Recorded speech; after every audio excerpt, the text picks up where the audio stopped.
The morning sun cast long shadows across the marble floors of Henderson Tower as Margaret stepped off the service elevator.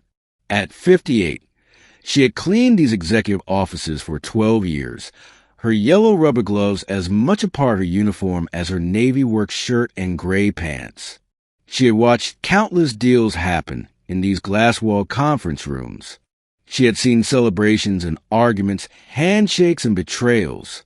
But today something felt different. Through the frosted glass, she could see the boardroom was already occupied. That was unusual for 6 a.m.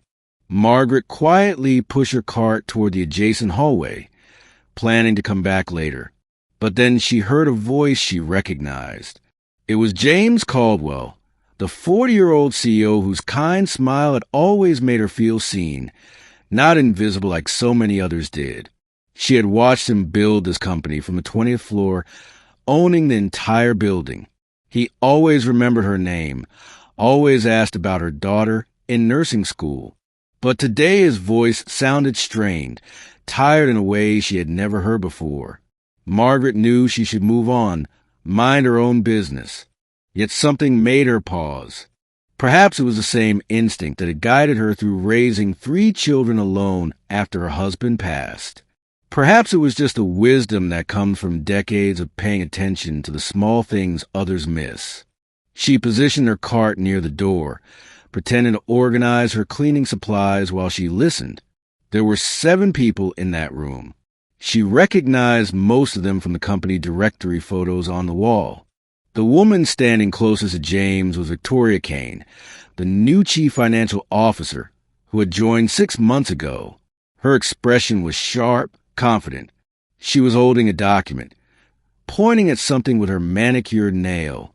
The others sat around the long table, all men in expensive suits, all watching James with expressions that made Margaret uncomfortable.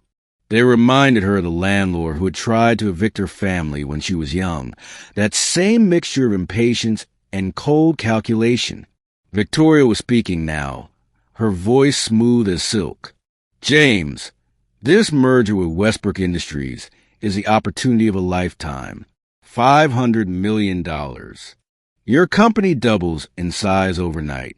Your shareholders will thank you. Your employees will have job security for decades.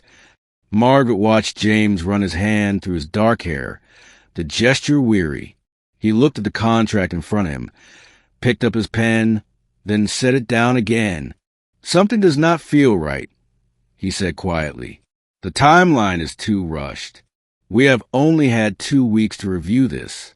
$500 million, and they want an answer by noon today. Victoria leaned closer, her voice dropping to something almost intimate. That is exactly why this is such an opportunity. Westbrook needs to move fast. Their fiscal year ends next week.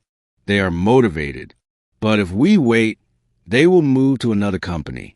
This offer will disappear. One of the older men at the table spoke up. James, I have worked in acquisitions for 30 years. This is clean. The numbers add up. Victoria has done her homework. Another nodded. Everything is in order. Legal has reviewed it. Finance has reviewed it. This is good business. Margaret felt her stomach tighten.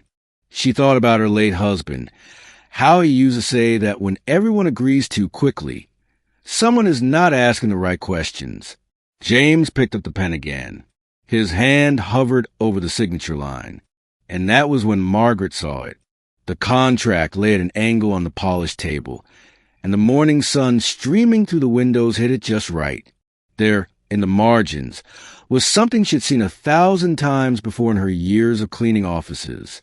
The faint impression of a sticky note that had been removed, leaving behind the shadowy outline of words written in pressure. She squinted, tried to make out what it said. Her reading glasses were in her cart, but even without them, she could see enough. The indentation spelled out numbers that did not match the ones printed on the contract. Margaret's heart began to pound. She looked at James, at the pen in his hand, at Victoria's satisfied expression. She looked at the 7 people in that room, all waiting for a signature that would change everything. She was just a cleaning lady. Nobody would listen to her. Nobody ever listened to people like her in rooms like this. But she thought about her daughter, working double shifts to get through nursing school, coming home exhausted but determined. She thought about all the time she had taught her children that doing the right thing was more important than doing the easy thing. Before she could stop herself, Margaret knocked on the glass door. Everyone turned. Victoria's expression shifted from confidence to irritation. "We are in a private meeting." But James looked up, and his tired eyes met hers. "Margaret, what is it?" Her mouth went dry. 7 pairs of eyes stared at her like she was a stain on their perfect morning. "Mr. Caldwell, I am sorry to interrupt, but this is wrong." The words came out stronger than she expected. She pointed at the contract with one yellow-gloved hand. "That paper. Something is wrong with it." Victoria laughed, a cold sound. "I am sorry, but what exactly would you know about corporate contracts?" Margaret felt her face flush, but she did not back down. She had not survived 58 years by being quiet when something mattered. "I know that someone wrote different numbers on a note stuck to that page, then took the note away. I can see the marks, right there in the margin." The room went completely silent. James stood up and walked to the contract. He tilted it toward the light, exactly as Margaret had done. His face went pale. "She is right. There are indentations here." He looked at Victoria. "What was attached to this page?" Victoria's confident expression cracked just slightly. "Nothing. Just some internal notes. Nothing relevant to the final contract." "Show me the notes." "I did not keep them. They were just calculations I was working through." James turned to the oldest man at the table. "Richard, get me the original copy from legal right now. Not the one Victoria provided. The one that came directly from Westbrook's lawyers." 10 minutes later, Richard returned with another copy. James laid them side by side. The numbers were different. The version Victoria had presented showed a $500 million valuation.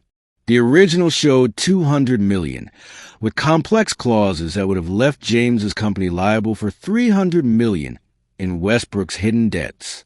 If James had signed Victoria's version, he would have lost everything. His company, his reputation, his employees' futures. All of it gone. The room erupted. Victoria tried to explain, to justify, but James was already on the phone with his lawyers, then with the authorities. It turned out Victoria had been working with Westbrook for months, orchestrating an elaborate fraud. She would have received a percentage of the money James lost, money that would have quietly transferred to offshore accounts. Margaret slipped away as the chaos unfolded. She had work to do, floors to clean, bathrooms to stock. But an hour later, James found her in the break room.